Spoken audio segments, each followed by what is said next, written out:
And to get the image of some like hairs coming down, just use the tip, the very tip of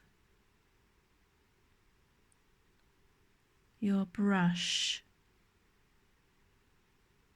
and bring it out a little, and then you'll have a smooth area as well.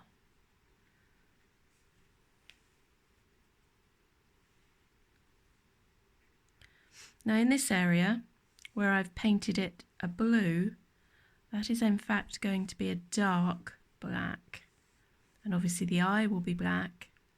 And now I'm going to colour in this little area, but I'm going to do it in layers, so we're going to have to let this dry between. So grab your special blue that you feel is the nearest to your reference page, nearest to your actual reference item. And I just want to darken this as we go. So I'm going to approach it like so. I don't really want to come off the brush. I want to stay on the paper with my brush, because when you come back up, if you've got too much pigment in your brush and you keep lifting it, it creates that kind of image, and I'm trying to avoid that. And I also told you that originally this little one had some spiky hair, or I should say feathers I should say. But in the front I want it to be smooth. So apologies for the shadow. I hope you can still see the lights going in my house at the moment. And I just want to do a little tuft.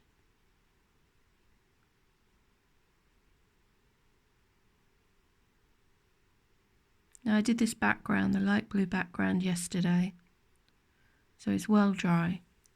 So it enables for another colour to go on top. And all I've just done there is watered my brush to get a bit of a sort of image as though the sun might be shining on it, and I want it to, while it's damp, offer a bit of a shine to his head. And then I'll go back in on another layer and do the same, so that it doesn't all look a stark blue. It's going to look genuine when all the layers go in. It's what I do, it's how I do it, and it works for me, and it enables for those little spikes, do you see those there, to be even more finer. So you do have to have the patience to build up your artwork, but that's the fun of it. And when you enjoy your process, and the build up of it is so much more enjoyable. Now I want to take away all of that. Sounds really weird, but the purpose of what I've just done is to get a smooth line here and a little bit of spike here, and then when this bit is dry again, I'll come in and I'll colour it back up. So it's another layer, and it's purposeful for the reason I'm doing this. And I want to blend that a little bit on the face.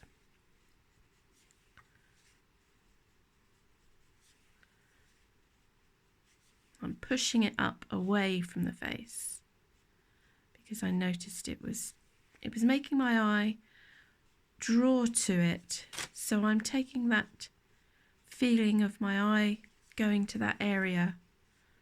I want the viewer of the piece of art to not go towards that area. It looks a little patchy at the moment, but that will work in.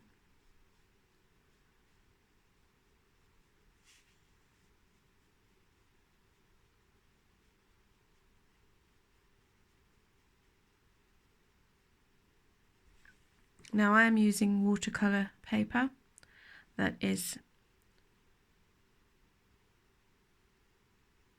a cold press paper. It has a little texture to it.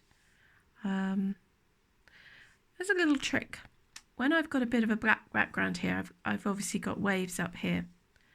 But if you want to get rid of that when you've done a background and it's maybe where your paper's curled or you didn't mask it down, you can go back in and do that to your background to get rid of that line eventually. And you can do another background area on top. So it's not as evasive looking as previously. So always say to yourself, even though other people have told you you can't correct watercolour, once it's down, it's done. That's not absolutely true, because I've often gone back and enjoyed improving a background by just doing what I'm doing, and it creates a really nice blend to what's happening in the background. And when you get closer to your subject, just calm yourself down, breathe, and let it flow. And that too will get blended in. So where you saw some darker lines, and then I blend in where I see more lines, get close to the subject and move away.